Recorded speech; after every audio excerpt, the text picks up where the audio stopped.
और यहाँ पर आप देखेंगे ना चार्ज हमारा हो गया 100%। तो दोस्तों कल शाम आपने देखा कि हम इस गाड़ी को चार्ज लगा के चले गए थे और लगभग हम कल 8 बजे रात को हमने चार्ज लगाया था, अभी दिन के 12 बज रहे अगले दिन के। दोस्तों वेलकम टू पावर रेस, मैं हूं आपका दोस्त हर्षित और अभी जो आप मेरे सामने गाड़ी देख रहे हैं ये MG की ZS EV है। आज हम आए हैं अल्मोड़ा में। ये जो नंबर आप देख रहे हैं ये गुड़गांव का नंबर है। ये गाड़ी को हम अल्मोड़ा लाए हैं। किस तरीके से हम इस गाड़ी को चार्ज कर पा रहे हैं ना, जैसे कि आप आसपास भी देख रहे हैं कि हम पहाड़ों के बीच में आ गए हैं और कोई भी ऐसा चार्जिंग स्टेशन अपने पास नहीं है, कुछ ऐसा फिक्स सिस्टम हमारे पास नहीं है कि हम इस गाड़ी को चार्ज कर पाए। तो आज की वीडियो में आपको दिखाते हैं किस तरीके से ना आप अपनी इलेक्ट्रिक कार को, कोई भी इलेक्ट्रिक कार हो, विंडसर EV प्रो हो, विंडसर EV हो, किसी भी इलेक्ट्रिक कार की बातचीत आप करिए जो इंडिया में 10 लाख से लेकर 4 करोड़ तक आती है, आप किस प्रकार ना उसको घर पे चार्ज कर सकते हैं। या फिर आप कह सकते हैं आप अपने जहाँ भी होटल में आ रहे हैं या किसी मंदिर में आ रहे हैं, आप अपने अकॉर्डिंग गाड़ी को चार्ज कर पाते। तो मैं सारा सिस्टम आपको दिखाता हूँ, बहुत मज़ा आएगा। और कभी अगर आप ऐसी जगह फंसते हैं तो आपकी मदद ज़रूर होगी।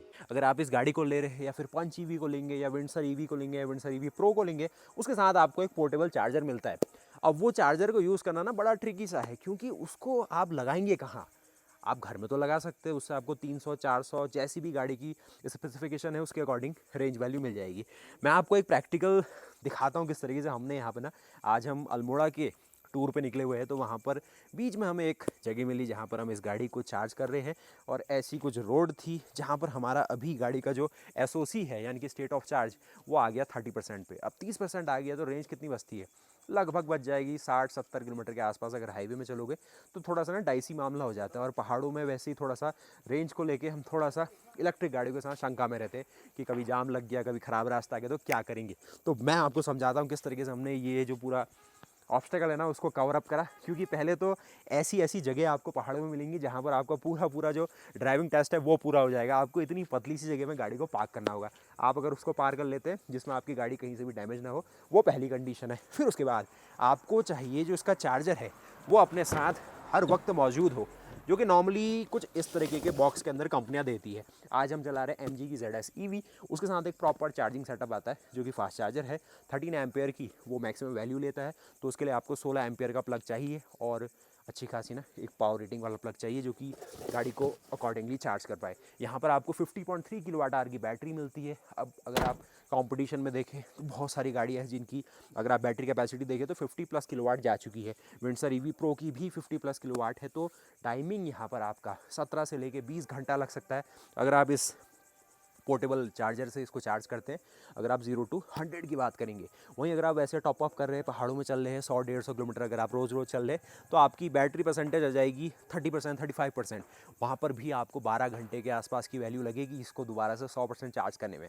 तो उसमें समझदारी ये है कि जैसे ही आप कहीं पहुँचते हैं, अपने होटल में आते हैं, किसी के रिश्तेदार के वहाँ आते हैं या फिर अपने पुराने घर में आना चाहते हैं, तो आप पहुँचते ही गाड़ी को प्लग इन कर दीजिए चार्जर में। आपको अब दूसरा चैलेंज आएगा कि वो पावर सॉकेट आपको ढूंढना है जहाँ पर उस चार्जर को आप प्लग करेंगे। वैसे ये तीसरा चैलेंज है। पहला कि आपको प्रॉपर पार्क करना है, उसके बाद दूसरा चैलेंज है कि जो उसका चार्जर है अपने पास हमेशा रखना है, तीसरा है कि उसका जो पॉइंट है ना वो आपको ढूंढना है। अब वो आपको कैसे हमने ढूंढा वो दिखाते हैं। तो यहाँ पर आप जहाँ पर भी जाएंगे, क्योंकि इंडिया में हर जगह आपको 230 वोल्ट AC तो मिल ही जाती है।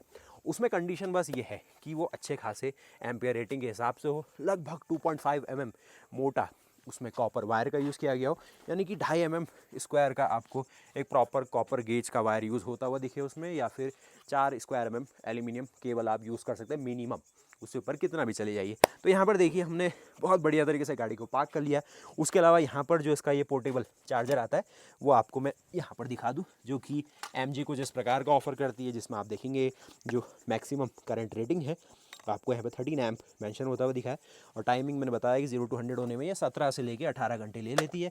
लेकिन अच्छी बात ये है कि अगर 30%, 40-50% है तो 12 घंटे में ये चार्ज हो जाने वाली है। तो यहाँ पर सिंपली जो इसका फ्रंट का लैच है उसको आपको ओपन करना है, जो कि सिंपल सी बात है।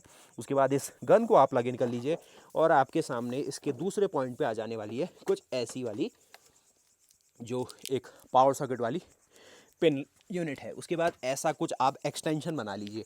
ये मैं बता रहा हूँ 4 स्क्वायर mm की जो एल्यूमिनियम केबल होती है, लगभग 12 रुपये पर मीटर के हिसाब से इसकी कॉस्ट शुरू हो जाती है और मीडियम क्वालिटी की है। अगर आप हाई क्वालिटी के साथ जाएंगे तो 18 से लेके 20 रुपये पर मीटर की इसकी आपको कॉस्ट आने वाली है। और ये अगर आप देखें तो 100-200 रुपये के आसपास अच्छी कंपनी का आप ले लीजिए, किसी भी इंडियन या फिर किसी भी जैपनीज़ कंपनी का। और इसको पहले बंद करिए और इसको यहाँ पर अच्छे से ऐसे करके प्लग इन कर लीजिए। आपको ये ध्यान रखना है कि आपको ये वाला जो सॉकेट है, ये तो कंपनी दे रही है, इसमें इस तरीके का देना है जिसमें आप इसको आसानी से लगा पाए।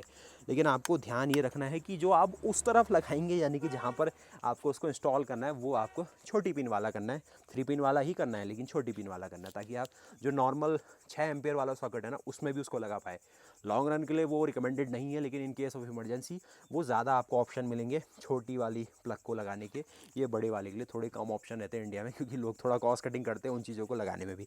अब ये आपकी व्यवस्था पूरी हो गई, तो यहाँ से जो हमारा एक्सटेंशन वाला तार है वो हमारा जा रहा है, जो फिर हमारा जो मेन गीज़र यूनिट लगती है या फिर जो भी ना पावर अप्लायंस लगते हैं वहाँ पर हम लगा देंगे, जिससे पावर में कोई समस्या ना हो।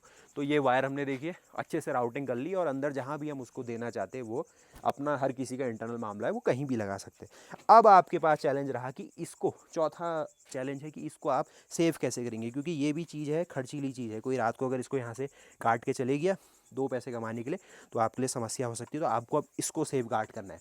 घर में गाड़ी खड़ी रहती है तो आप इसको ऐसे ही छोड़ दीजिए। वैसे ही जब ये गाड़ी चार्जिंग में आ जाती है ना, तो ये आपका क्या कहते हैं कि लॉक हो जाता है, फिर कोई समस्या नहीं आती है।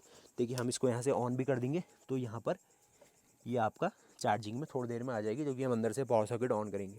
लेकिन इसको आप रखेंगे कहाँ, तो मैंने अपने हिसाब से एक सॉल्यूशन ढूंढा है। कंपनी कहीं से भी ऐसा कुछ रिकमेंडेड नहीं करती, और लॉन्ग रन में सेफ भी नहीं है। आपको इन केस ऑफ इमरजेंसी ऐसा करना है कि आपको इसका जो ये इंजन बे कहते हैं नॉर्मल पेट्रोल डीजल गाड़ियों में, तो यहाँ पर इसको ओपन करना है और बहुत स्मार्टली इसको यहाँ पर रख देना है, ताकि ये किसी की विजन में ना आए। ये मैं करके दिखाता हूँ, आप देखिए दोस्तों, जो सबसे ज़्यादा मेन पार्ट है ना, कि जो आपके कॉस्टली आइटम है आप उनको किस तरीके से अननोन प्लेस में सेफ़ रख सकते हैं। ये रिकमेंडेड कहीं से भी नहीं है, सेफ़ भी नहीं है ऐसा करना।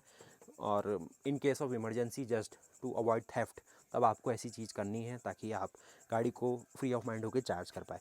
तो ये जो आपकी ये 4 स्क्वायर mm की मिनिमम जो एल्यूमिनियम केबल है वो आ रही है, और जो कि वहाँ पर एक्सटेंशन सॉकेट में है, और वो सॉकेट से होती हुई आपकी जो कंपनी ने आपको गन दी है, चार्जिंग गन, उसमें आ जाएगी। तो आपको ये जो केबल आ रही है, सबसे पहले यहाँ पर एक फेंडर रहता है नॉर्मली, किसी भी गाड़ी में आप देखेंगे नॉर्मली आपको ऐसा कुछ ना कुछ दिख ही रहा होगा। तो ये यहाँ तक आ चुका है। थोड़ा पीछे जाइए आप। ये तार मेरे ना बहुत ज़्यादा लंबा सा है, क्योंकि मैं बहुत सारे एडवेंचर करते रहता हूँ, तो ये चीज़ें मैं ट्राई करते रहता हूँ। इसमें आपको हर बार ट्राई करना है, जब भी आप इनको यूज़ करो तो कहीं पर कट ना हो या वैसी चीज़ें ना हो।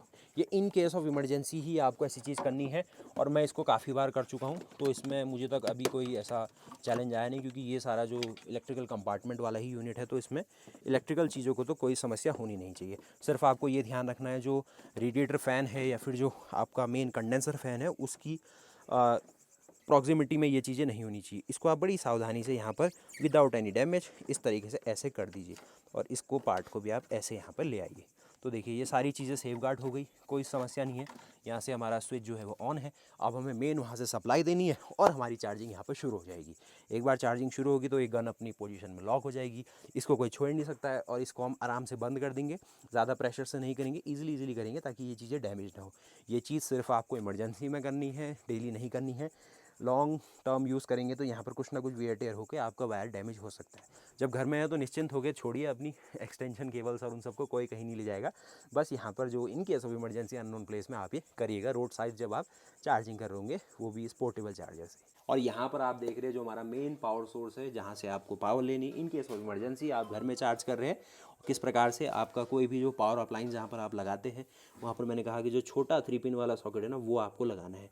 अब काफ़ी ईवीज़ के अंदर होता है कि आपको जो ग्राउंडिंग है वो कंपलसरी होती है, अर्थिंग करानी होती है। तो ये जो गाड़ी है आज हमारे साथ, इसमें अर्थिंग की रिक्वायरमेंट कंपलसरी नहीं, आपके पास बस सिंगल फेज सप्लाई होनी चाहिए विदाउट एनी अर्थिंग, और आप सिंपली इस चीज़ का आनंद यहाँ पर ले सकते हैं। इसको हम ऑन कर देंगे तो आपकी जो पावर है वो गाड़ी की ओर जा चुकी है।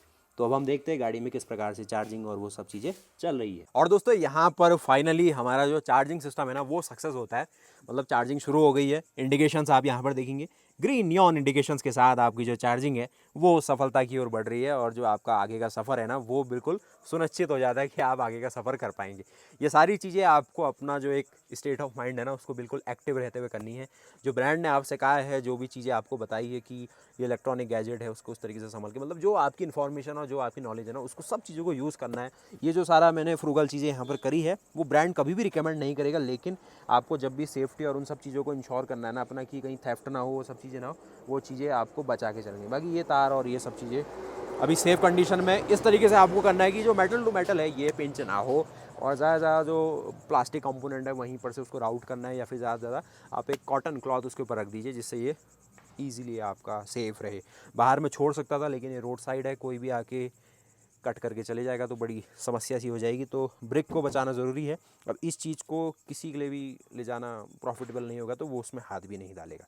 और सेफ्टी करनी तो उसको कपड़े से आप ढक लीजिए। सिंपल सी बात है कि जो चार्जिंग टाइम लगता है 0 to 100 में अगर आप कैलकुलेट करेंगे तो 17 से लेके 18 घंटा, 17 से 18 घंटे लग जाते हैं। और जो नॉर्मल रनिंग रूट रहता है 150 किलोमीटर वाला हाईवे में जो लोग चल रहे हैं उनके लिए 7-8 घंटे में ये दोबारा से 150 किलोमीटर की चार्जिंग आपके लिए रेडी रख देती है। तो उम्मीद है कि वीडियो आपको यहाँ तक पसंद आई होगी, और बिल्कुल सेफ्टी के साथ करना है चीज़ें। और कभी भी ऐसा मत सोचना कि मैंने ऐसे बता दिया तो आपको ऐसा करना है, कंपनी ऐसा कह रही है, या आपको किस कंडीशन में आप हो उसके अकॉर्डिंग सोच समझ के सब चीज़ें करनी है। देखिए दोस्तों, हमारा चार्जिंग का सिस्टम तो चल रहा है ओवर द ग्रिड। और यहाँ पर भैया हमारा जो सिस्टम है ना, यहाँ पर आप देखिए चार्जिंग में क्या इन्फॉर्मेशन शो कर रहा है। लगभग 17.25 घंटे में आपकी गाड़ी फुल चार्ज हो सकती है, यानी कि 16 घंटे 44 मिनट में। अब इसमें ना धीरे धीरे जैसे जैसे टाइम जाता है ये थोड़ा डाटा और अपना थोड़ा थोड़ा रिकैलिब्रेशन करके टाइम कम भी हो जाता है, तो घबराने वाली बात नहीं, लेकिन फिर भी लग जाएगा टाइम तो, क्योंकि 32% में हम आ चुके, तो वो टाइम तो आपका लगना ही है। तो वो ईवी गाड़ी के साथ थोड़ा रहता है कि जब पहाड़ों में या फिर ऑफ बीट डेस्टिनेशन आपको ज़्यादा ट्रैवल करना होता है, या थोड़ा ऐसे एरिया में जाना होता है जहाँ चार्जिंग इंफ्रा नहीं है, तो फिर भाई थोड़ा चैलेंजेस रहते हैं। बाकी गाड़ी चलाने में बहुत मज़ा आता है। ईवी गाड़ी है तो बिल्कुल लो एंड टॉर्क अच्छा सा मिलता है, रनिंग कॉस्ट बिल्कुल कम है, इन्वायरमेंट को आप ज़ीरो पॉल्यूशन से अपना सफ़र कर रहे हैं तो वो सारी सुविधाएं भी आपको मिलेंगी। और अच्छी बात यह है कि देखिए चार्जिंग में गाड़ी लगी है और आप कभी भी ऑन द गो इसके अंदर जो भी सिस्टम है और सारी चीज़ें ना उसका लुफ्त आप उठा सकते हैं। एफएम सुन लीजिए या फिर जो भी आपको एंटरटेनमेंट है उसका आनंद लेना है, आप सब कुछ ले सकते हैं। बस जो चार्जर कनेक्टेड है तो ड्राइव अनअवेलेबल रहेगी, जो कि सेफ्टी के लिए भी है। आप ड्राइव मोड में इसको नहीं टॉगल कर पाएंगे, जो कि बहुत ज़रूरी है, नहीं तो आप पूरी ग्रिड अपने साथ लेके जा सकते हैं, और जो थोड़ा अनसेफ हो जाएगा आपके लिए भी और लोगों के लिए भी। पार्किंग ब्रेक और वो सब इंगेज ही रहने वाले हैं। तो भैया इसको दोबारा पार्क मोड में डाल दो सेफ्टी के लिए, इसको आराम से चार्ज होने दीजिए। एसी भी आपका काम करेगा, तो एसी भी वर्किंग रहने वाला है, तो ये सही है। एसी भी काम कर रहा है, आप आराम से आनंद लीजिए, गाड़ी में थोड़ा रेस्ट कर लीजिए। 8 बज चुके हैं, तो यहीं तक रखते हैं आज की वीडियो। उम्मीद है कि आपको वीडियो पसंद आई होगी, और मिलते हैं फैसिनेट के साथ। एक बार चार्ज होने देते हैं इसको। देखिए जब चार्ज होता है तो ऐसा कुछ चार्जिंग का आइकन आता है, चार्जर कनेक्टेड है और बढ़िया चार्जिंग हो रही है, और लगभग 16 घंटे तो लग ही जाने वाले हैं 32% से 100% होने में। बहुत जल्दीबाजी में वीडियो बनी होगी ना, क्योंकि अभी इस गाड़ी को मुझे दोबारा हटाना है, क्योंकि यहाँ पर किसी और की गाड़ी पहले पार्क होगी, फिर मैं लगाऊंगा। वो चैलेंजेस भी रहते हैं जब आप किसी और के वहाँ जाते हो या होटल है, वैसी चैलेंजेस रहते हैं। और दोस्तों चार्जिंग का तो आपने देख लिया, लेकिन अब उसको आपको अनप्लग करना है बीच में ना, वो आपको करके दिखाते हैं। तो देखिए जैसे हमने ना इसका बॉनेट बंद किया हुआ था, तो अब आपको बॉनेट को दोबारा वो करना होगा। इसको तो बंद कर लीजिए फॉर सेफ्टी रीजंस और एनर्जी सेविंग। तो यहाँ से आप बाहर निकलिए। देखिए ऐसा कुछ होता है पहाड़ों में, आप जब आते हैं ना आराम आराम से आपको सारी चीज़ें देखनी होती है। उसका आप बंद कर लीजिए, और अगेन इसके बॉनेट को आपको देखिए ओपन करना है, जो कि यहाँ से आपके लिए। तो आपको जब भी दोबारा करना है इसको आप आराम से यहाँ पे बंद कर लीजिए, तब जो आपकी गन है ये बाहर निकलने वाली है। अभी भी नहीं निकलेगी ये, इसको थोड़ा सोचने का टाइम लगेगा। अब देखिए आवाज़ आई सोलोनॉइड की, अब निकल जाएगी। तो अब गन निकलेगी, नहीं तो नहीं निकल सकती। तो अब इसके बाद दोबारा मैं इसको अनप्लग करता हूँ, गाड़ी पीछे लेता हूँ, कोई और यहाँ पार्क करेगा, और फिर हम आराम से लगा लेंगे। तो दोस्तों कल शाम आपने देखा कि हम इस गाड़ी को चार्ज लगा के चले गए थे, और लगभग हम कल 8 बजे रात को हमने चार्ज लगाया था। अभी दिन के 12 बज रहे अगले दिन के। अभी हम आ रहे हैं कितने घंटे बाद, 12 और 4 16 घंटे के बाद हम यहाँ पे पहुँच रहे हैं। कल हमारा चार्ज 32% के आसपास था, 32% से अब चार्ज 99 100% हो चुका है। तो 32% से 100% आने में हमें 16 घंटे के आसपास का टाइम लग गया है। तो ये सारी बातचीत है। 50.3 किलोवाट आवर की जो लिथियम आयन बैटरी इसमें मिलती है ना, उसको इतना टाइम लगेगा जब आप इस चार्जर से इसको चार्ज करेंगे। बाकी इसके अंदर जो कुछ इन्फॉर्मेशन और ये दिखा रहा है वो मैं आपको दिखा देता हूँ। काफ़ी सिंपल है, लेकिन टाइमिंग का जो मैंने आपको बताया कि 30% चार्ज के साथ ये गाड़ी आपको 100% होने में 16 घंटे के आसपास का टाइम लग रहा है इसके अकॉर्डिंग। अब हमारे आसपास जो वोल्टेज है उसका ज़्यादा फ्लक्चुएशन हुआ नहीं है कल, क्योंकि अच्छी खासी वोल्टेज भी थी, बारिश भी ऐसा कुछ नहीं थी, कोई पावर कट भी नहीं था, तो फिर भी 16 घंटे लग गया। तो ये पॉइंट आप रखिएगा। जैसे गाड़ी अगर आपकी सिंगल चार्ज में पहाड़ों में 250 किलोमीटर के आसपास भी चल रही है अगर मैक्स टू मैक्स, तो अगर आप वैसे पकड़े तो आपको फिर अगेन 250 किलोमीटर की रेंज मिल गई है। 16 घंटे अगर आप चार्ज करें तो 70% आपने पकड़ा है, तो 200 के आसपास की रेंज आपको मिल जा रही है एक रात चार्ज करने में।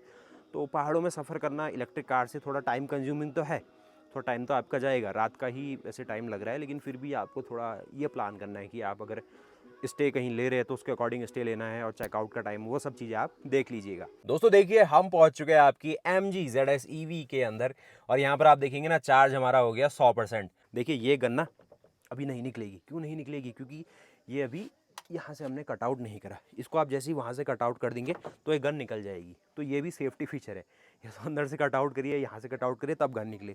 इसमें एक और है कि जैसे 100% हो जाती है ना, तब ऑटोमेटिकली ये डिस्कनेक्ट वैसे हो जाता है। अगर मैंने तो इस समय दोबारा से लगाई थी तो उसने दोबारा लॉक कर दी, वैसे 100% होगी तो ये गन निकलने को तैयार रहती है, लेकिन ये हमने अंदर रखा था तो कोई वैसे ले जा नहीं पाएगा। टाइम अभी लगभग 12:10 हो चुके हैं दिन के। कल रात 8 बजे हमने इसको चार्जिंग में लगाया था, तो 16 घंटे के आसपास इसने लिया है चार्ज होने में। अभी देखिए यहाँ पर जो रेंज है ये दिखा रहा है 404 किलोमीटर की, जो कि ये मुझे हल्द्वानी में भी दिखा रही थी और नोएडा में भी इसने यही दिखाई। लेकिन जैसे भी आप इसको चलाएंगे आगे तेज और या कम या स्पीड में जिस भी अकॉर्डिंग चलाएंगे, आपका जो रेंज का वैल्यू है ये डिफर करते जाएगी। बाकी चार्जर कनेक्टेड है, ड्राइव हमारी अभी अनअवेलेबल रहेगी, आप शिफ्ट इसको नहीं कर पाएंगे। मैं चार्जर रिमूव कर लेता हूँ और सारी जो आगे की वीडियोस है वो आपको दिखाता हूँ। तो आज जो हमारा चार्जिंग वाला सिस्टम रहा ना, बड़ा सही रहा। कल रात से शुरू करा था और वैसे हमें कोई भी दिक्कत नहीं हुई, क्योंकि हम जितना भी हमने टाइम लिया, सुबह हम थोड़ा ट्रैकिंग के लिए गए थे, वो थोड़ा घूमे फिरे, और जो रात को अपना सोने का 8 घंटे का टाइम है वो ऐड हो गया। 4 घंटे हम थोड़ा इधर उधर घूमे, तो वो हमारा 12 बजे, अब क्योंकि चेकआउट का टाइम होता है नॉर्मली, तो वहाँ पर हमारा दोबारा से 100% हमें चार्ज मिल गई। बस ये ध्यान रखिएगा ना कि 30% होने तक आप इसको चार्जिंग में लगा देना, ताकि इन केस अगर रात को चार्ज ना हो पाए तो थोड़ा आप आगे बढ़ के कुछ और ऑप्शन ढूंढ पाए। तो ये रही वीडियो, और कमेंट ज़रूर करना, मुझे बताना कैसी लगी गाड़ी आपको। और बहुत सही गाड़ी है, चलने में बहुत मज़ेदार है। बाकी फिर मैं इसको हटा देता हूँ, और जो मैंने सारा ये बनाया है ना सिस्टम, वो आप भी बना सकते हैं, थोड़ा सेफ्टी के साथ करिएगा। और कहीं अगर सेफ कंडीशन में आप है तो वो ब्रिक को आप बाहर भी रख सकते हैं, जिससे उसकी प्रॉपर कूलिंग और वो भी रहे ना, हीट डिसिपेशन अच्छा रहे, उसके इंटरनली उसमें हीट ज़्यादा ना हो। अगर आप अनसेफ कंडीशन रोड साइड है तो वो चीज़ आप थोड़ा सा अंदर रख लीजिए, या कुछ और कर सकते हैं। वो एक अलग सा बॉक्स बनाने की भी मैं सोच रहा हूँ कि वो बाहर से उसमें रहेगा, लेकिन वो बॉक्स फिर अलग से कैरी करना पड़ेगा, वो सब देखेंगे बाद में। बाकी अभी के लिए गुड बाय। और दोस्तों ऐसी एक्सट्रीम ऑफरोडिंग के साथ हम आपको दिखाते हैं किस तरीके से ना आप इमरजेंसी में आप अपनी गाड़ी को चार्ज कर सकते हैं, जो इसका पोर्टेबल चार्जर मिलता है आपको। ये देखिए, तो यहाँ तक रखते सीरीज़ को कंप्लीट करके इन चीज़ों को आप आराम से निकाल लीजिए। देखिए कोई भी डैमेज नहीं होता है इसमें, हल्का सा ये रहता है, ये ठीक हो जाता है, क्योंकि ये चीज़ें इसको उतना डैमेज नहीं करेगी, कोई भी ऐसा शार्प एज इसमें नहीं है। इस चीज़ को आप थोड़ा आराम से निकालिएगा, इसको भी कोई ऐसा डैमेज नहीं है, किसने खींचने की कोशिश भी नहीं करी है, ठीक है। तो हम इसको निकालते हैं और वीडियो को यहीं पर कंपाइल करते हैं। तो वीडियो को लाइक करना। ZS EV क्या शानदार गाड़ी है, सारी वीडियोस मैंने बनाई हैं और बहुत बढ़िया गाड़ी, चलाने में बहुत शानदार है। मिलते हैं फिर से नए वीडियो के साथ, तब तक के लिए जय हिंद, जय भारत, वंदे मातरम, गुड बाय।